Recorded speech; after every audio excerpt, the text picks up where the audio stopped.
Hii ya sasa hivi mara nyingi sana Simba imekuwa ikionekana bora, lakini inapofika katika hatua ya robo finali ndio imekuwa mwisho wake. Unaona kuna utofauti gani kati ya ile Simba ambayo ilishindwa kwenda nusu finali na Simba hii ya sasa ya Fadlu Davis? Cha kwanza ni ishu ya michuano. Unajua Simba katika hizo robo finali zake 6, ndio robo finali 5 zilikuwa ni za klabu bingwa na robo finali moja ilikuwa ni ya shirikisho. Na ile robo finali ya shirikisho walicheza dhidi ya Orlando Pirates ya South Africa. Ndiyo. Simba walipambana, wakatoka walishinda bao 1-0 hapa Dar es Salaam. Walipokwenda South Africa wakafungwa bao 1-0, Simba wakatolewa kwa mikwaju ya penalty. Sasa michuano ya shirikisho si michuano mikubwa kama klabu bingwa. Michuano ya shirikisho sio michuano migumu.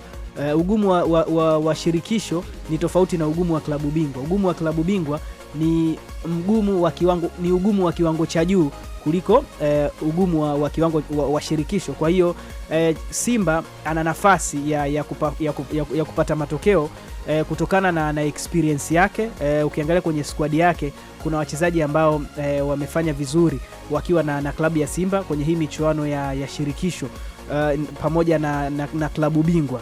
Kwa hiyo experience ya wachezaji wake, lakini pia nature ya mashindano yenyewe, na pia Simba sasa hivi kitendo cha wao kuanzia ugenini maana yake inawarahisishia kazi ya kuja kumalizia nyumbani.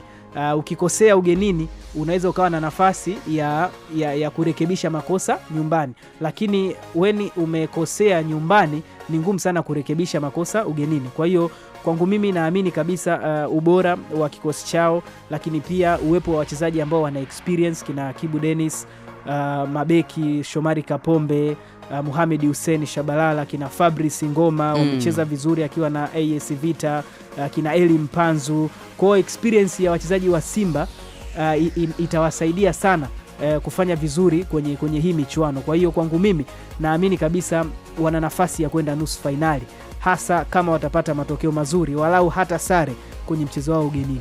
Bana, sawa, ni muda wa kwenda kutoa pesa sasa kutoka pale kwa mshua ya bonus ya